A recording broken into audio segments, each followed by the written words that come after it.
Welcome, everyone. Simon Rosenberg from Hopium Chronicles. We've got another in our series of interviews with our leading candidates for DNC chair. Today with me is an old friend, Governor Martin O'Malley. Welcome, Governor. Good to be with you, Simon. Thanks for having me. No, listen, I'm glad you're in the race. It's great to see you. Thank you for going crazy and running for this important position. But listen, tell me what I'd like to do. The first two questions are tell us a little bit about yourself, right? Give people a history for who don't know you, introduce yourself. And then next, talk about why you're running and what you want to do with the DNC. Sure. My brief history is that I was raised in a house where we were taught that politics was a noble calling and that we all had to be involved. It was a small Irish Catholic family, only six children, but both of my paternal grandparents, my paternal grandfather and my maternal grandfather, had both been chairs of their party in my parents' home places of Fort Wayne, Indiana, for my mom, and my dad in Pittsburgh, Pennsylvania. So the long and short of it is, I am the former governor of Maryland. I served 2 terms as governor. We accomplished a whole lot of really important things like marriage equality, banning combat assault weapons, driver's licenses for new American immigrants. But we always did it with cognizant that we need a strong party if we're going to do these things, and also that we need to be focused every single day on the economic security of the people that we serve, the kitchen table, if you will. I served 2 terms as mayor of Baltimore as well, and most recently, the White House called me, and then the president asked me to go to Social Security, and because the Social Security Administration was on a path to having a customer service meltdown and never a good time for that, but it was on a path to meltdown in this election year. And so I went there, and I was able to apply a lot of the things I learned in those other tours of duty and those opportunities the party gave me to turn around that organization. Every metric that had been declining for 10 years of staff reductions, we got to move in a better direction. I'll give you one little example. We used to have people on hold, 8 million people a month on hold for an hour and a half. We were able to get that speed answer down to 12 and a half minutes. So I share that little story with you to say that this is why I'm running for chair. I truly believe that the speed with which we rebuild, reconnect, re-energize our party and make it battle ready to win the next elections is going to determine whether we have a republic on the other side of these 4 years or not. And that's going to require the election of a chair who is not a caretaker, not a continuity chair. We don't have the White House. This is time for a change maker. And I am probably the best operational turnaround leader in our party today, and certainly in this field, the only one that's proven it at every level. Mayor of Baltimore, governor of Maryland, and most recently at the largest, most important domestic program and the most demoralized agency in the federal government, the Social Security Administration of the United States. So I truly believe that we need to make some changes in order to win the next elections. The energy at the grassroots level, the Hopium community, one leading example of that. People are tired of crying, tired of wringing their hands. They want to do something. They want to win back their country. After 2016, I was a surrogate for Hillary Clinton in 16 states, but I didn't stop. My leadership pack was called Win Back Your State. We are going to, and I traveled all over the country for the 2 years leading up to those midterms, focusing my energies on those men and women who are transforming their grief into positive action. And I do believe we flipped 17 legislative chambers that year. And we can do that again this year and put the brakes on Donald Trump very, very quickly. Well, the phrase we use here about channeling our collective anxiety, fear, and worry is do more and worry less is and that's been the guiding sentiment for this community since we began almost 2 years ago. I noticed that you put out a 100-day plan for the DNC. Can you talk a little bit about that? I thought it was really both a very thoughtful document and also a very concise document, which I really appreciate in our business. I mean, it was very easy to read and very clear. Clearly, you've run things before because clarity and concision actually is really an important part of leadership. And so talk a little bit about your 100-day plan.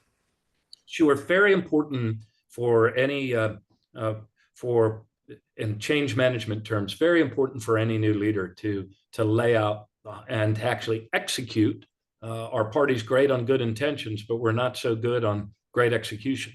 So it's really important to execute in those first 100 days. It sets a tone. So we rolled out very intentionally in the first forum, the DNC, the Southern Chairs Forum.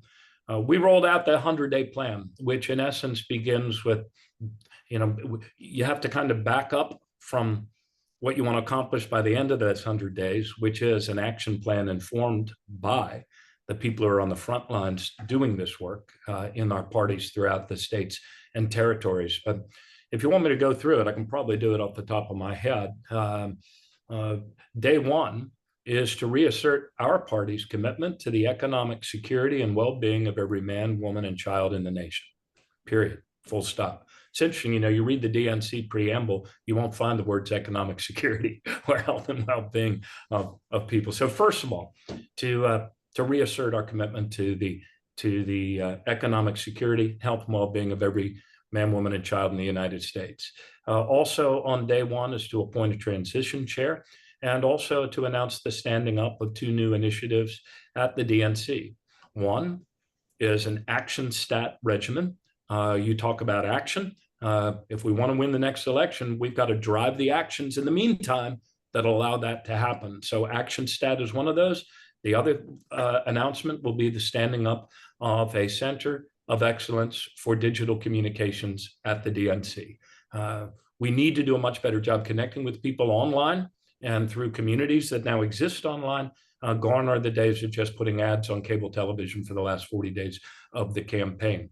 By day 5, I believe, I will appoint an after action commission, not going to call it an autopsy, but we need to acknowledge where we fell short, and we need to use the data and facts to understand why we fell short, where, why, and how, because otherwise we won't be able to restore trust. On day 10, I would announce the creation of a task force on open and transparent governance of the DNC.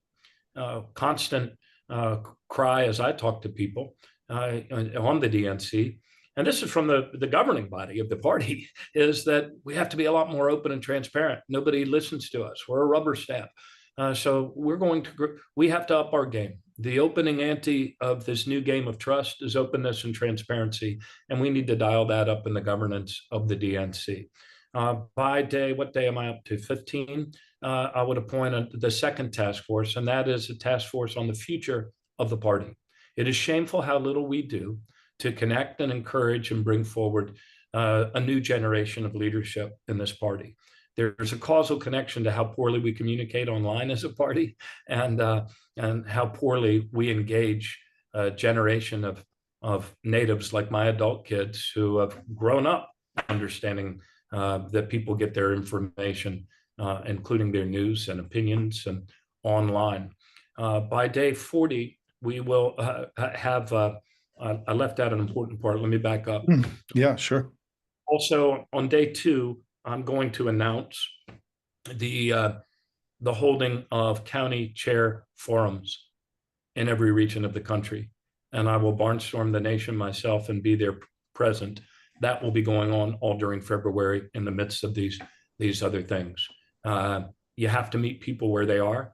You have to hear the perceptions. You have to hear the perspective before you have a chance of appealing to the shared core value to bring about the changes we must make in order to win the next election. So I'm excited about those.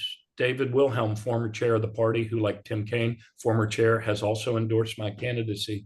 He said, with the energy that can be created by bringing those county chairs together is not to be underestimated. We don't do enough of that. So those forums will be held all through February. Call them town halls, if you will. Not a flowery speech, but listening to each other again. By day 40, we'll start the first rotation of action stat meetings at the DNC headquarters. Imagine, if you will, a round configured, kind of table where we bring the various stakeholders. People remember their commitments in 2-week hindsights and they imagine their work futures in 2 week view sheds. I found in turning around big organization that creating that cadence of accountability and collaboration that's every 2 weeks is how you really move and drive change rapidly, faster than most people anticipate.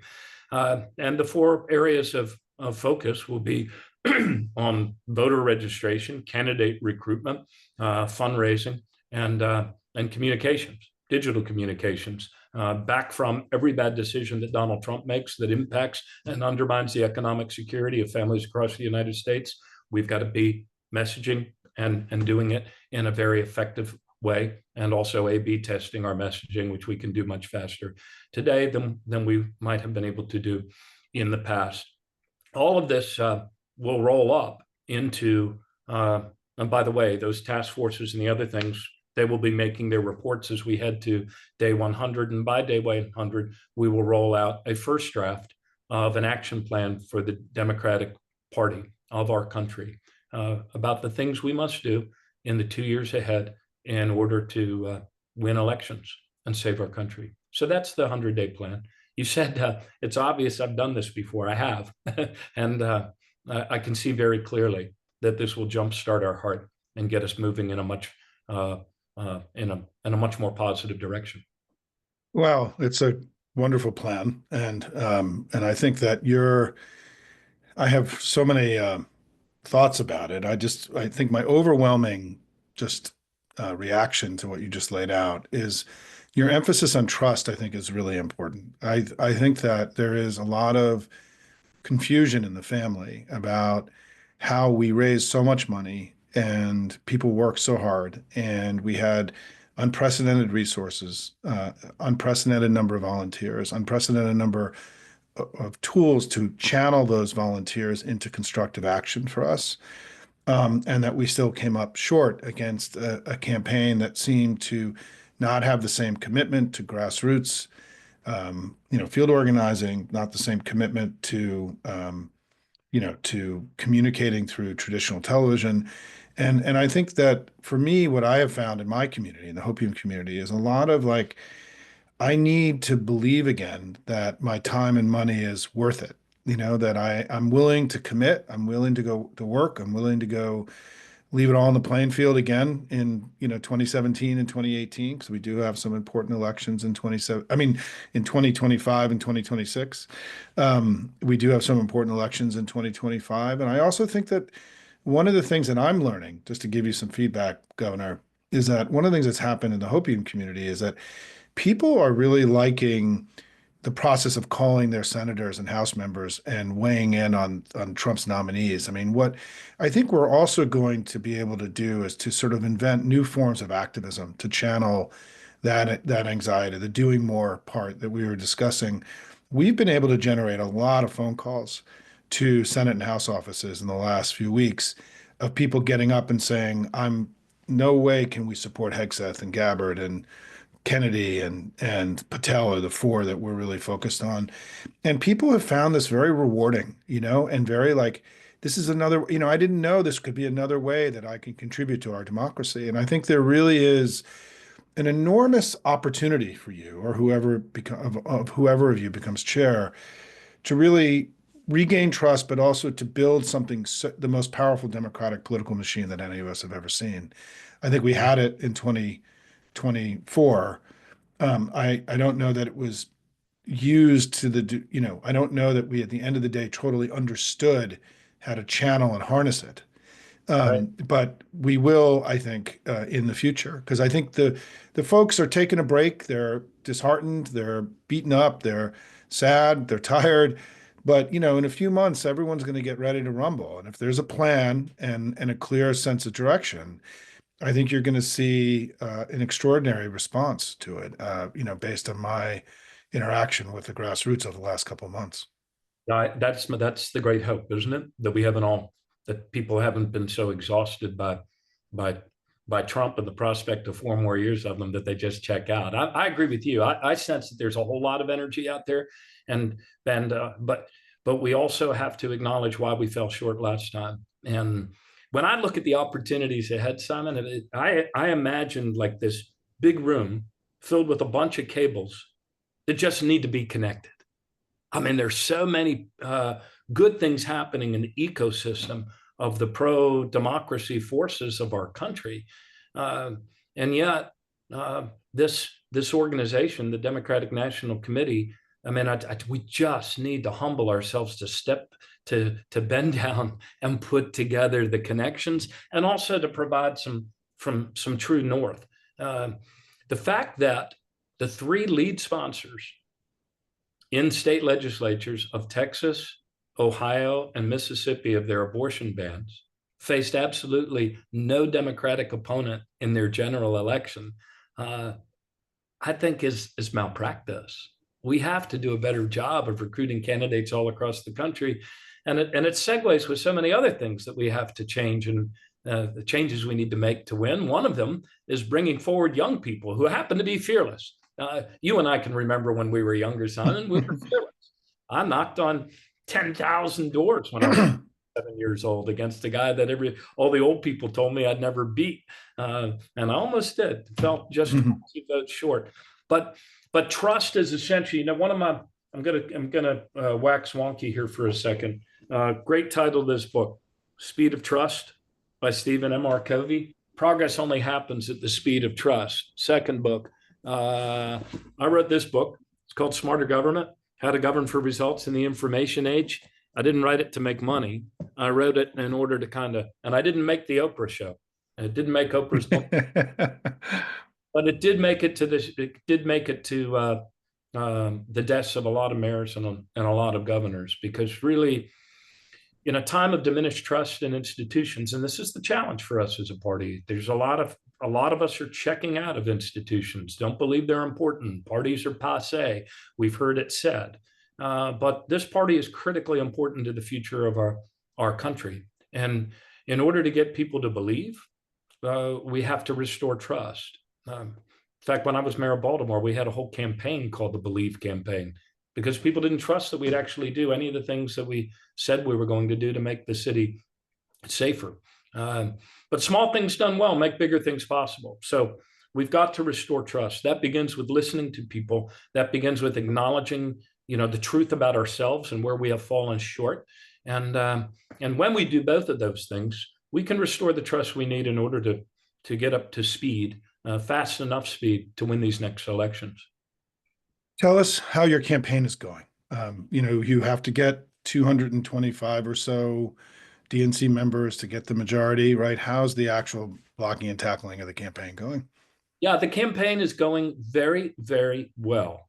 I got into this race in the middle of November, shortly after the election went the wrong way on all of us. And I'm in this for one reason only, and that is that I love my country. I know that I have the ability to turn around the things that need to be turned around at the DNC so that we can win the next election. So the campaign's going well. We are pretty firmly in second place. Like you, I've been on the phone calling a lot of members, and we have support from all over the country. The State Chairs Association had a meeting, and there was a motion to endorse one of the state chairs, and that failed. Then there was a motion to endorse two of them, and that failed. So that should be an indicator to you of the truth that there's a lot of people undecided, a lot of people looking for candidates, and but I'm very pleased with where we are right now. Marcia Fudge and some other leading members of the Congressional Black Caucus, like Emmanuel Cleaver and Benny Thompson, came on board with our campaign last week. 60 former and current mayors, including 9 past presidents of the U.S. Conference of Mayors, and Mitch Landrieu came on board, and Wellington Webb, Shirley Franklin, others, and all of the mayors, another greatly underutilized asset in the Democratic Party, by the way, hugely influential in all of their states, and trusted, and always speaking to people's economic concerns in tangible ways. And then former chair of the party, Tim Kaine, endorsed me at the end of last week. And now we're rolling out individuals from all over the country to show that, yes, actually, we have committed people who have a vote on the DNC who are in our head count. So we are firmly in second place, and we're still rising. Well, let me just end, because for time reasons, and say that one other thing I want to just bring to your attention in my journey, the hopium journey over the last couple of years, is that during COVID, there really the combination of the Clinton loss, the radicalization, and sort of the people getting energized after when Trump became, it was clear of what a threat Trump was. COVID has accelerated the growth of a lot of organic grassroots groups around the country that are, doing work for us as a party, but aren't necessarily affiliated with Democratic Party organizations, and they're indivisibles. They Well, organically sprung up all across the country. And I I've, visited so many of them in 2000. yeah, We didn't talk about this. My leadership, maybe we did. My leadership pack, yeah, back your state. I was yeah, constantly bumping into these new, yeah. spontaneous grassroots uprisings. Well, and what I want to just lay out for you is just a closing thing is that, and I'll send you something. I'll specifically write something for you on this because this is kind of a new thing, right? And I've gone into this world probably as much as anybody who's from the You all DC, did the phenomenal DC work, point. Yeah, in North Carolina. yeah. Uh, Well, the thank you. states, And the we're states really, project is another good one. I mean, yeah. there's many out there. Yeah, and I would just say that one of the things to think about as you think about the table and the thinking of the reorg is that we almost need to reinvent the coordinated campaign model to include these groups. Um, Amen. I made an effort to do that this last cycle and failed, to be honest, with the National Party and with the campaign. I thought it was, I think that a lot of things that when I look back at the last year, I think the change of candidate really prevented some of the organic things that would have happened normally. We lost a few months right in the middle of a critical time, and I think there were a handful of things that probably would have happened in the normal way that campaigns organically grow. And one of them was the lack of integration of all these various grassroots groups around the country. And so, one thing I just want to throw out there is I'm anxious to collaborate with you on figuring out how we can build sort of a new, more muscular Democratic Party to include them in what we are. And Absolutely. also there's a group of them would like you to come talk to them. And I'll work with your team to see if we can get that scheduled. A group, it's a consortium that represents, tens of thousands of volunteers around the country. And I think that they felt a little left behind this cycle. And I think this is an area of enormous opportunity as part of what you can do and the next chair can do to make our party the most muscular and powerful party that we've ever had. Because part of what I talk about, Governor, I'll leave you with this, is that I wrote about this extensively during the campaign, is that we need to reinvent the war room, in my view, right? The Right. war room, which I was part of, was, we can't think of the war room any longer as 20 sweaty kids drinking Red Bulls, producing, TikTok videos. We need to think of the war room as 5 or 6 million people who are wired into the party, who are wired into it not because we're asking them for money, but because they're information warriors who can amplify and engage and sell our story to their communities across the country. And I think there's an opportunity to really build the most powerful to architect No. the most powerful party that we've ever had. And I think that's why this chair's race is so exciting because it is a time of reimagination and reinvention and innovation. And to me, the greatest opportunity for the next chair is to reinvent the war room of around 6 million people, not around 20 sweaty kids drinking Red Bulls. Can we talk about this a little bit more? Yeah, we'll offline, we'll get into this. And I've written extensively about this and I'll get you this stuff. I've And done it extensively, Simon.